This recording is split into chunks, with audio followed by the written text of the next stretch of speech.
Hey guys, welcome back to my channel. It's Holly. Today I'm going to be planning in my Jesenia's Printables B6 inserts, and the kit I'm going to be using is this throwback from Two Lil Bees. I had a couple of kits that I was like debating between this week, but it's our anniversary week, so I was trying to find something for that.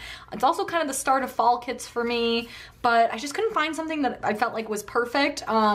And so I decided to dig into the hoarding binder and use something from that. And this is definitely still a little bit summery, but I like it because it kind of has a little bit of back to school vibe with kind of the, I don't know, the little scribbles and the planner girl theme. Kind of gives me back to school vibes. And growing up, I always went back to school in the day, like the week after Labor Day. So I thought this would be fun for this week, kind of one last, at least, summery colored kit. I think I said last week that was gonna be my last summer kit, but this is sort of summery colors, but definitely moving into fall. So I'm gonna go ahead and get started.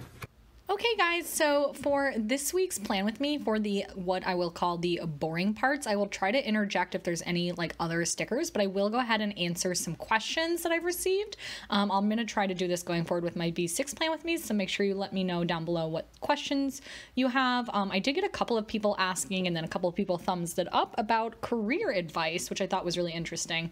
Oh, by the way, I am doing using this really cute Simply Gilded black and white Dalmatian print washi that I thought went really well with this kit. And then I think for a while everything else is from the kit. So we can dive into some career advice. So a couple of you guys are younger women asking for either, you know, advice for entering when you're entering your first full-time job or entering the workforce, all of that. So someone specifically asked about like interviews and cover letters, so and resumes and all of that. So for resumes, I mean, I'm sure your career office told you this, but always keep it to one page. Use a standard font. Don't do anything funky unless you're like literally in a industry that, you know, graphic design is important, for example. I just keep it very basic, Times New Roman, all of that. The best advice I've received is tying it back to the effect. So when you look online, a lot of it's like, oh, show that you increased this amount of revenue. But like for a lot of stuff, that's not applicable, especially when you're younger. So what I try to do is say, like, I produced this report, which was, you know, presented to X person at this meeting, or I produced this analysis, which was used in the final report published, you know, by the federal government, you know, whatever it is. Try to tie it back to where the result of your work is ultimately being used, even if you yourself are like not the one doing the presenting, or if you're not, you know, the first author on a paper. Just try to show the impact of your work. And then the other minor tip for resumes is that always PDF it. So do not send it as a Word document because the formatting can get screwed up. Send it as a PDF so that you know it stays on one page, because that drives a lot of people crazy. And honestly, to me, when I'm reviewing resumes, shows a lack of attention to detail. If I'm getting like a Word document that has like an extra page attached, like a blank page, like, yes, it's not a crisis in the scheme of things, but it does to me show like a lack of attention to detail that concerns me. And then for cover letters, similarly, just very much, it's more about demonstrating that you know how to write and know how to communicate effectively, as opposed to, I mean, I don't really use cover letters to hire candidates specifically. I look more at the resumes, but a cover letter is a really good chance to demonstrate that you can write well, and that you can communicate effectively. So I typically like to group my like how I match with a job. I use like bullet points so it'll be like quantitative research and like it like bolded at the start of a bullet point, and then I'll write like a little mini paragraph about like my experience. And then it'll be like doing, you know, cost-effective analysis, like something like that, like whatever, tie the actual bulleted list to the job description. Make sure you're matching. Do not use the same cover letter for every organization. You should really be tailoring it to use the words that they use in the job listing itself, and then making it like match the bullets that you're doing. And so you kind of have like it bulleted and then a little paragraph, and then bulleted again with a bold header and then paragraph. And I think that just shows really nice organization of thought. It shows that you paid careful attention to the job requirements. And I just think it looks nicer, honestly, than just like a bunch of paragraphs of text. Oh, just checking in on the spread. I am just filling in the sidebar. I used that really cute quote box up in the corner, which I really liked. And since I didn't have space for a clipboard, I am just using a half box to kind of cover like the big event of the week, which was basically just working a lot. I am going to add in a really pretty Simply Gilded washi that is floral with hot gold bows, and I was so excited to use it because it actually matched really well with this kit. So anyways, then a question on dealing with bad bosses, which was interesting. I have had my share of that. I've had good bosses. I have had bad bosses. I try to be a good boss myself. I manage people at this point in my career. I would say the most important skill to learn is how to manage up. So you need to figure out what works for your boss, and it'll really depend on what their style is like and what, you know, are they people that really just like to be hands off and then review it at the end? Or if you're like, more often than not, I consider bad bosses to be like micromanaging types. And for that, I think when you're dealing with a micromanager, it is proactively managing the information that they receive such that they are satisfied with what they're seeing going on and they don't feel like they have to meddle. But then also giving yourself some breathing room. So I try to say, like, I will send you, you know, boss, I will send this to you at like 3 p.m. today, so that I can get some breathing room between now and 3 p.m. so that she won't bother me. Like, so communicating proactively like that, don't wait for them to come to you, and just trying to like give yourself the space to be able to get things done. That's the biggest challenge for me. By the way, I am using these little YouTube ones from Scribble Prints Co. I was able to buy some on Instagram. Someone was doing a D-stash, which was amazing. So I have a few more sheets, but if you guys, someone tagged me in that buy, sell, trade post or whatever, which I really, really appreciated. So if you guys ever see these for sale on Instagram or whatever, please tag me. I would definitely appreciate it. Anyways, other tips for dealing with bad bosses. This is like kind of terrible, but sometimes what I do is, sorry about my head, by the way. So, but sometimes what I do is dealing with a bad boss, I will give them the choice, like the way that parenting books say you're supposed to manage toddlers. One thing they say to do is like, as opposed to saying like, do you want to go to bed now? You say, we're going to bed now. Do you want to hop like a bunny or jump like a frog to get there? Like, that's like a way to work with toddlers. I do that with my boss sometimes. Like, and I just like, I don't give her the option because like often it's like, I want everything to be done right away. Like everything needs to be done. And it's just like, that's not doable. So I'll say like, do you want me to get you this report tonight? Or do you want the other analysis tomorrow? Like both cannot happen. So which one do you choose? And so proactively managing her that way and managing expectations, I think is the most important thing. I think expectations management is really what it comes down to in the workplace. Like as long as people know, like I think communicating when you're falling behind on those expectations and then level setting what is reasonable to expect from you, I think are the like two of the most important things, especially when you work in a type of job that's like a less, like I've always worked like white collar jobs, and I think it's a little different in like a retail environment or, you know, somewhere where your output is more clearly defined. Like I do a lot of analysis and a lot of writing, and it really depends on the content, how long things will take. So I just have to learn to estimate that effectively and then proactively manage the expectations.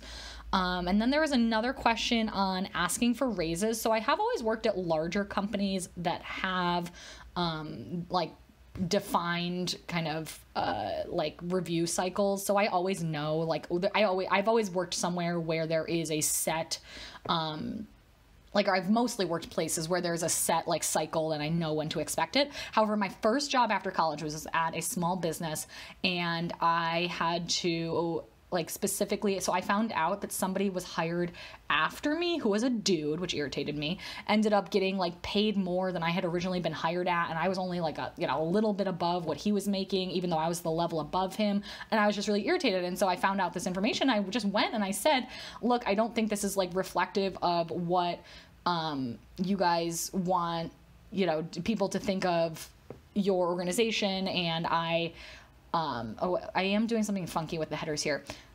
But anyways, and I said, you know, I don't think that this is reflective of my job. Like if you're paying people the level below me, X, you know, I think that this, and according to market, you know, research, I would be paid Y, you know, and they agreed and gave me the boost. I think going in with information, whether it's from your own company or from the market, is the best thing when you're asking for a raise. You have to be grounded in research. You can't just say, I want more because I want more. It has to be, I can make X dollars at another place, but I'd like to continue working here. So can you please help me with that? And I think that's the best way to do it. If you need to, like, there's always, you know, you can search a bunch of things, but I think getting information on your specific workplace, especially if you work for a larger company. Glassdoor is a great resource. And if you haven't heard of it, it's like a website that has like jobs and, you know, people tell you about their interviews, and then it also has salary information. It's all anonymous. I have found them to be fairly accurate in the past. I think they're slightly lower than what happens in reality because they've kind of are biased towards the historical information that they have. So the historical info obviously is going to be lower than what people might make right now. But they are a really good resource for if you're trying to understand what you're worth on a market. And like you can look up similar titles at other organizations. Titles aren't the best indicator, especially for like white collar jobs. But I do think that that's, you know, if you can try to figure out what level other people are at, you can compare yourself to them. So I hope that's helpful. Let me know down below if you guys have other career advice. I have been in the workforce since I graduated undergrad. I worked through my master's program, and it's almost 10 years, which is insane. So yeah, let me know if I can be helpful, because I very much am supporting women in the workplace. So exciting topic. Anyway, back to the spread. I did add those foiled bildews. Those were from Simply Watercolor Co. And then on Thursday, I used a quarter box and a little trash can from Magic Prints Co. to mark out my trash day.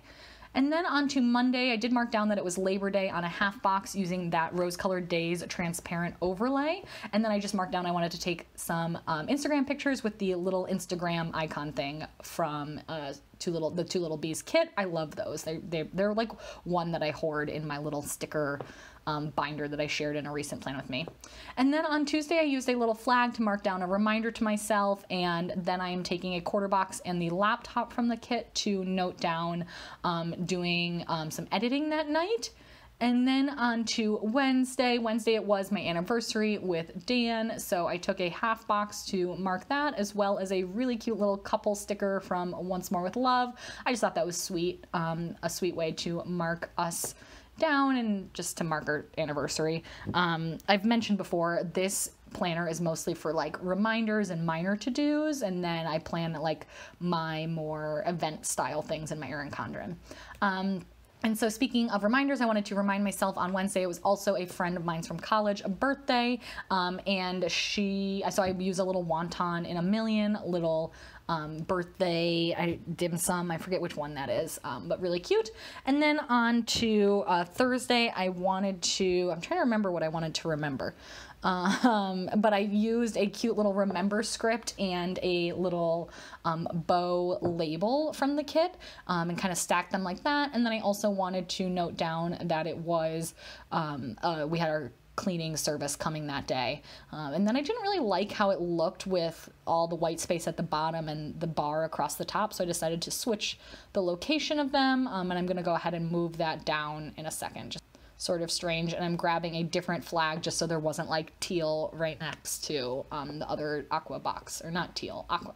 And then on to Friday, I did want to note down that it was payday, so I was seeing if there was like a payday script, and I didn't see one, although I wonder if I got that wrong, but I did go ahead and take a money icon from the kit, as well as I had this little money sheet from Simply Watercolor Co. out anyways, so I took a little cute foiled payday flag there to layer over the money icon. And then that night I was planning on just kind of having like a crafty at-home night, so I'm just taking like a little decorative header down at the bottom just to fill in some of the white space, and then layering on top there a really cute little crafting emoji. I love that one that's like setting up a traveler's notebook, which was what I was going to be working on, so that was perfect. And then on to Saturday. Saturday, I did want to get some planning and filming done, so I'm layering the planner and camera from the kit to mark that down. And then it was also Viv Loves to Plan's birthday, and so I'm taking a quarter box there, and as well as a cute little happy birthday munchkin to celebrate her, which was fun. And then on to Sunday, I did want to mark down, even though it wasn't really like a to-do, I did go ahead and mark down that it was the Bills' first game. I am recording this voiceover after it happened. Oh my God, it was terrible. It was so awful. So that was really depressing. But at the time I didn't know. I had such hope and marked it down in such a celebratory way with the flag and then kind of offset the icon. And then also on Sunday I doing laundry, so I am using a really cute little wash sticker from Planning World that is gold foiled. And then I am taking... And then on Saturday, I needed to fill in that blank space. Every other day, I kind of had like a little thing I could put there, like a video or a bill, but I really didn't have anything for Saturday, so I just thought I would add a little bit of deco. So I'm going to take a strip of washi here and layer a really cute little coffee cup that she had as part of the deco from the kit, which I thought was kind of cute because Saturday's, you know, kind of an easy day anyway. And then I am going to go in and decorate the rest of the spread. So in these Jesenia's Printables inserts, you do have this whole extra space, which I do really like for just kind of like brain dumping at the beginning of the week. And so I am using the little notes section because I never really use that for notes. So I was using that to track the Instagram posts I wanted to get up this week. I failed miserably at it, but I tried. So I'm taking a little flag and layering a plan script from the kit over that just to kind of say like the plan for the week, if that makes sense. And then I'm sticking some of that really pretty Simply Gilded floral washi in above that to fill in the space as well. And then for the rest of the spread, I am mostly going to use lots of deco and icons and whatnot. I did want to get in one of these really cute little planner girls. They're a very different style of girl. I don't know what artist did those, but I don't see them much. And they're like, sometimes I like them, sometimes I don't. I really liked this one because she had like curly hair, even though they all have like stick skinny legs, which I kind of hate, but I did like the curly hair girl that I included on the previous page. And then I am putting in a bunch of icons here to kind of mark down, like I knew I had a call to make, and then I put the laptop to mark down editing. And then I'm taking these cute little flag arrow things to note down, or just to like kind of delineate out the sections. I thought that looked just like some extra color on that page because otherwise it gets very white spacey. And then I'm also going to fill in some deco. So I had those cute little page flags. I love that deco. Page flags I think are just really cute. And then taking some of the florals, the little hearts, all sorts of good stuff. So I'm just going to continue to fill in the deco, but that I think is largely it for this spread. I did really, like I said, enjoyed talking about the career stuff. So let me know if you have any more questions on that, or if you have a different question you want me to tackle next week. Next week I think I am going to tackle skincare because I did have a couple of requests for that. But I am definitely open to talking more about other things. So let me know. I hope you guys enjoyed it. Definitely a little bit different. Let me know if you'd rather me just talk through the boring parts of the spread, but I realize that gets a little boring. So anyways, I hope you guys enjoyed. Thank you again for watching, and I will see you in the next video. Bye.